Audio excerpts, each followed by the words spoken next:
መጡላችሁ እንግዲህ ሁለቱ ውሽማዎች መጡ። ሁለቱ ውሽማዎች ስላልኳቸው ይቅርታ። ውሽማና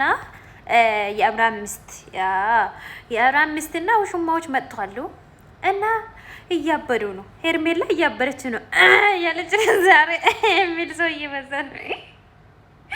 ዛሬ የሚል ሰው እየበዛ ስለሆነ እኔ ሊያወራ እራሱ አልቻልኩም። የምር በጣም እያሳቀች ነው ሄርሜላ ስትል እኮ ነው ያልቻልኩም። ቤት ሳቄ እየመጣኝ ነው ትላለች ሄርሜላ መጣለች እያለች ቤቷ ላይ ነው እንዲሁም ድምቀት ያለው ነገር ስታስወራ ማለት ቤቷ ላይ ነው የምታመጣው ማለት ነው።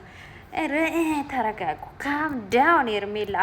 አሁን ወደ አንቺ እንደሚመለስ እርግጠኞች ነን። ያደረግሽው ነገር ባደረግሽው ነገር ይሆናል አይደል? አንቺ ቀመር አልቀመርሽም፣ ሩታ ቀመር ቀምራለች ባሏን ወደ ራሷ ለማመለስ እና ምንም ልታያዝበይ በቃ ምንም ልታረጊ አትችይም። በቃ ሩታ እኮ በአንድ ሳምንት ራሱ እያሳየቻቸው ነው። ሩታ ግን ጥፋት ያጠፋሽው ነገር እስከመት ድረስ እያስደረግሽ ቢቀጥይ ነበር የሚሻለው። ምክንያቱም አብርሃም ለአንቺ እንደማይጠቅምሽ በደንብ አርግተሽ ታውቂያለሽ። እና ሄርሜላ እስኪታገባ ድረስ ቢጠብቂ ነበር የሚሻለው። የምር እዛ ጋ አበላሸሹ፣ ወላሂ እዛ ጋ አበላሸሹ። ሞኝ ነሽ።